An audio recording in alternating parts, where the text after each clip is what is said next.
what is it about Bitcoin specifically? I mean, if at any given moment, I could turn on any number of sources and find, a handful or more of cryptocurrencies with which to hang my hat on. Why Bitcoin? Oh, okay. Well, that's a great question.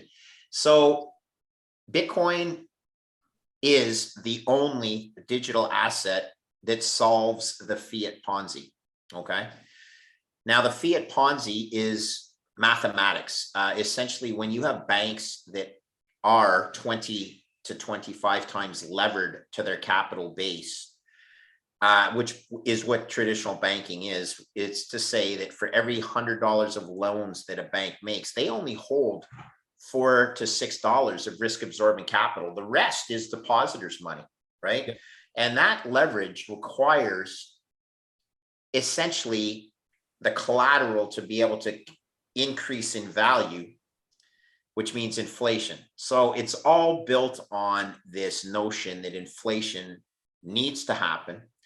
And when you have inflation, you have currency debasement. The two go hand in hand. There's some technical issues, but the fiat Ponzi is essentially ingrained in the capitalist system. And Bitcoin being decentralized, that's the most key thing, okay? You have other altcoins that claim they could have the Bitcoin scarcity and transferability, portability, blah, blah, blah. But they actually have centralized characteristics. They're controlled by founders. Bitcoin is truly decentralized. It's capped 21 million. It's a network effect that it would be very hard to displace it. Most importantly, and when it comes right down to it, for me, as an engineer, I was blown away when I saw the technology as Bitcoin being the first blockchain. There's a first mover advantage, but the network itself, the nodes, the miners, all the things that are currently exist after 13 years, but that's a lifetime in the life of digital assets. The Bitcoin, once again, is the only thing that solves the fiat Ponzi, the only digital asset that solves the fiat Ponzi. Now, you could say, my health challenges, what was getting me down? Well, basically working in this system where I continuously saw the can getting kicked down the road. I lived through 4 financial crises. Okay. I got my start in the Latin American debt crisis in the late 80s. I lived through long-term capital management in 1998. So 10 years later, I lived through the great financial crisis, which was absolutely terrifying in 2008, 2009. And then COVID, all right? Each response by the government was consistent, which is transferring the leverage that I previously mentioned from stupid choices made in the financial system, essentially transferring that to the balance sheet of the banks, the Federal Reserve and the central banks. And each successive crisis becomes more severe, and the response has to be an order of magnitude greater.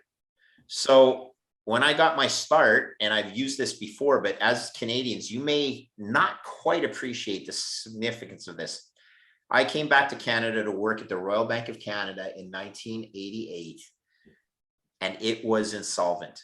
Canada's largest financial institution. That is a terrifying, terrifying discovery for a 26-year-old kid.